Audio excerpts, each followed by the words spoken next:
So moving on, we And talked. then sending you cheeseburgers. Yeah, pretty much. Uh, moving on. So we talked about was it Elon Musk, and he promised to give Trump some money through a super PAC, which he's sort of doing, but not really. But why that was weird because he runs an electric car company, and he's in an electric battery company for powering homes and stuff, and he's giving money to the candidate who wants to pull back all those government contracts, right? And in fact wants to restrict electric vehicles because he's more in tune with the oil industry. So I just thought that was weird, but now things are going along. I wanted to pull up this from Yahoo Finance, where they're actually looking at Tesla because we were screaming, shareholders, are you listening? The guy who's running your company wants to support the politician who wants to pull money from your company. So this is Yahoo Finance having that same conversation.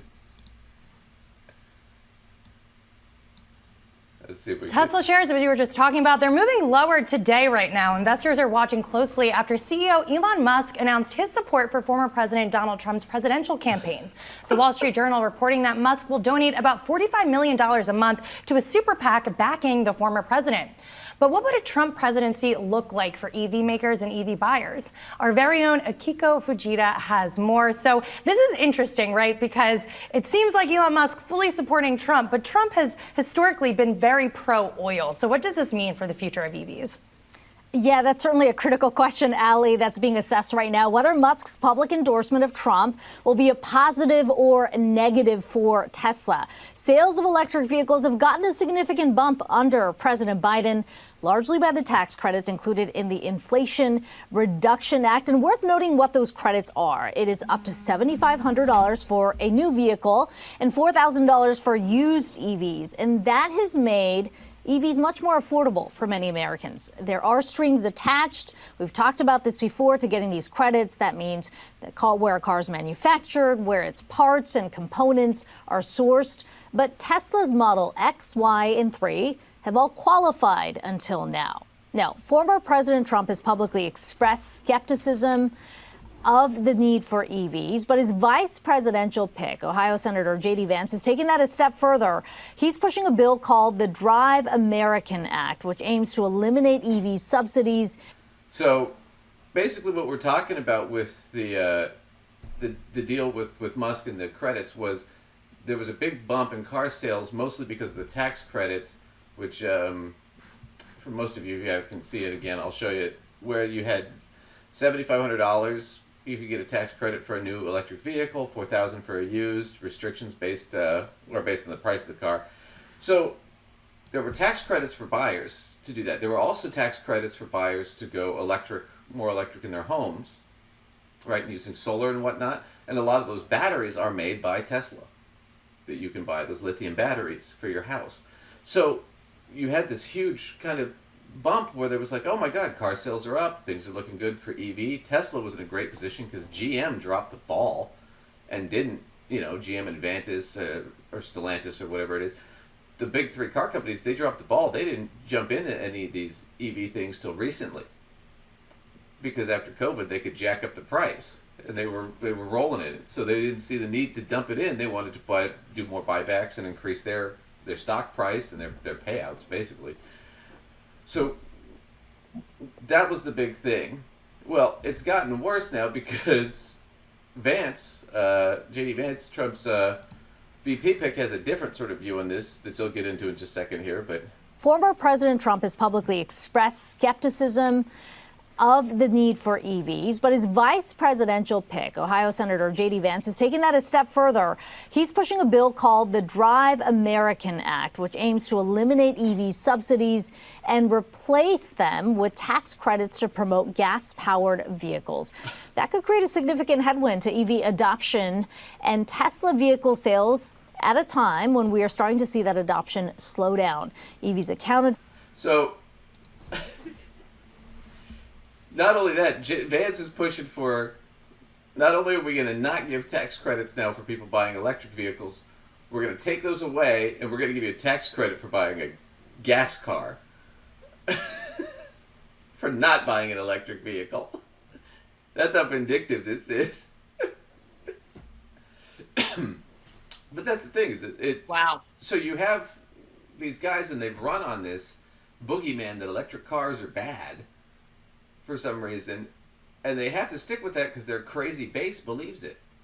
So they have to do all this performative shit that's just going to hurt Tesla's sales, and thus their stock price. Once again, are you listening, shareholders? Which they are, because people are starting to bail. So I mean, it's just one of those things where it's like, it's just bad policy all around from Musk. Why are you investing in this? I know why Musk is doing this. Why he's giving Trump money, because he thinks he can buy Trump, which is kind of true. And if Trump becomes president, then it's a good investment for him, because Trump will kiss his ass and do kind of a lot of the stuff he wants. I don't think Musk, I don't think he cares all that much about Tesla, which is weird because that's where most of his money is. But he doesn't treat it like that. He's more involved with Twitter or X or whatever it is now, and saying shit online. I mean, he's just a weird guy. And now he's trying to build Tesla for a $52 billion payment to him. Yeah. That's $52 billion that could be going back into the company and back into the share price and back into your pocket as a shareholder. Why are you giving it to Musk, who just lost almost $50 billion buying Twitter, which is what this money is really about. So I mean, it's all crazy shit. So just things to think about, when you're investing or who you're voting for. It doesn't make a ton of sense, but Musk has kind of screwed the company there in a lot of ways. Tesla's still going to be okay because they still have a corner on the EV market for now. But once GM catches up, they're going to be in deep trouble. And especially if Japanese auto companies that are already way ahead of the curve on this, they start pushing more, Toyota, Hyundai in the United States, Nissan, he could be in really deep shit. Because I see a lot more people buying Japanese electric cars than buying Teslas. Mainly because Teslas are a lot more expensive and they're a lot more cheaply made. They're mostly plastic. The Japanese cars are better. People don't have the cash to put out for a Tesla, so they go and get something that, they feel behaves in a similar way that they can get for a better sticker price, Right. The big concern is what's the adaptation on the battery and the plug on the battery. Is it universal? That's the big concern because it's a little different in Japan. So, and I know Tesla wants to do just their version of the plug and have a patent on it because then no other company can compete and they'd have a monopoly.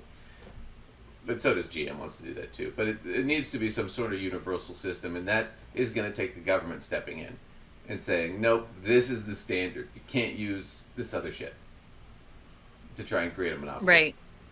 That's where you need government regulation to step out on these. I mean, imagine the chaos if your house used one type of electricity inside of it to plug your devices in. And so yours looks like what we consider like the sort of standard American plug, but mine looks like the one that they had in Kenya. Right. And my friend's place looks like the one that they're using in Germany, right? Like what kind of chaos would that be, So really the government probably is going to need to step in to do something because you really can't have people being stuck with, all of these crazy variations. Right, because then you've got adapters and all this stuff, and that really screws up the issue because the issue right now with the charging process is like most people in Northern Europe and a lot of European cities have electric cars because they're just driving around the city. It's cheap. Why would I buy a gas car when I could just buy an electric car, which is a lot cheaper? It's the same in a lot of East Asian countries, especially the wealthier ones like Japan, South Korea. More and more people. Now you see more and more people in the United States doing it. The problem is we're more spread out. We're not as compact as like Europe or Japan is and the way our cities are.